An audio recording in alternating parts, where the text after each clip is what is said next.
আমরা তো মনে করি আল্লাহর উপরে তাওয়াক্কুল করব, আমি চলে যাচ্ছি, ছেলে ফেলে আল্লাহ দেখবে, আমি চাকরি বাকরি করছি না, আল্লাহ ভরসা। এরকম তাওয়াক্কুল আছে নাকি আমাদের দেশে?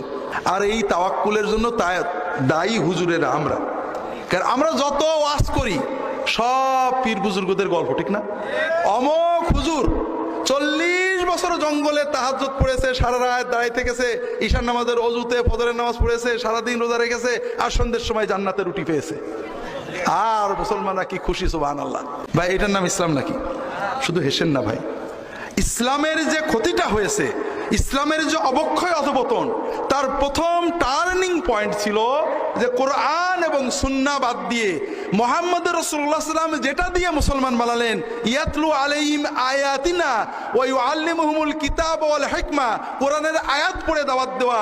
মুসআব ইবনে উমাইর যেটা দিয়ে দাওয়াত দিয়েছেন, মুহাম্মদ রাসূলুল্লাহ সাল্লাল্লাহু আলাইহি ওয়াসাল্লাম যেটা